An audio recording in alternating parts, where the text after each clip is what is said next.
Bonjour à toutes, bonjour à tous, bienvenue sur Découverte Automobile. Aujourd'hui nous sommes à Monaco pour l'essai de la nouvelle Renault Zoé. La citadine électrique de chez Renault, au catalogue depuis 2012, a été restylée en 2019, l'occasion donc de revoir sa copie aussi bien en termes de look que de caractéristiques techniques.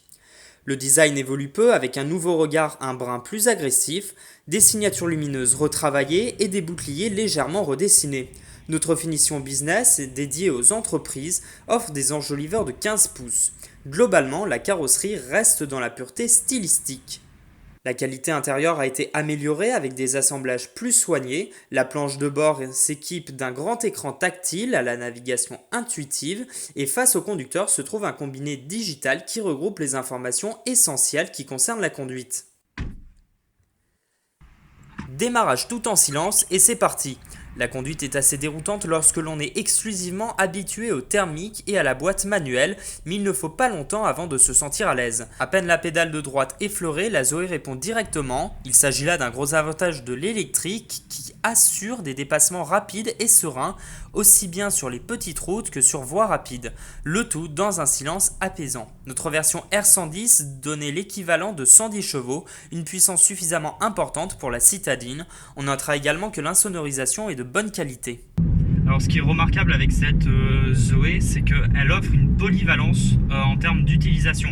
C'est avant tout une citadine, donc forcément son habitat naturel c'est la ville, mais elle se débrouille très bien également sur des grands axes.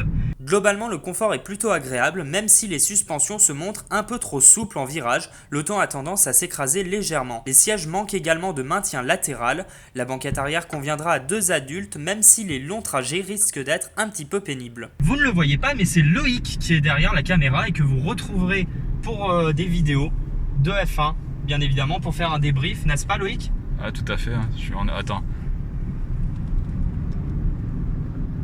Salut, on est là hein. Et est-ce que tu voudrais pas aller dans une station essence? Eh ben non, puisque c'est une voiture électrique. Avec ce restylage, Renault offre une autonomie plus importante à la Zoé qui peut parcourir jusqu'à 395 km. En ce qui concerne la recharge, il faut compter 32 heures sur une prise domestique pour obtenir une charge de 0 à 100% et 19 heures sur une wallbox. Une prise de 11 kW raccourcira le temps à 6 heures et il faudra compter 3 heures pour une prise de 22 kW.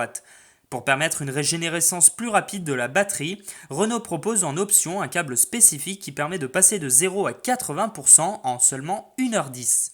Pour qui veut en fait une voiture urbaine, un peu polyvalente pour faire la route de temps en temps, avec une autonomie suffisamment importante, cette voiture est parfaite. Côté tarif, la Zoé est disponible à partir de 32 000 € pour les particuliers. La version business présentée aujourd'hui est affichée aux alentours de 26 000 €, hors bonus de l'État plafonné à 7 000 €. Merci de nous avoir suivis pour cet essai de la Renault Zoé. Si ça vous a plu, n'hésitez pas à vous abonner, à liker et à partager cette vidéo. N'hésitez pas non plus à nous suivre sur nos réseaux sociaux, Facebook, Twitter et Instagram, ainsi qu'à nous retrouver sur le site découverteautomobile.com. Sur ce, je vous retrouve la semaine prochaine pour un nouveau Flash Auto et surtout peut-être pour un prochain essai. À bientôt et portez-vous bien.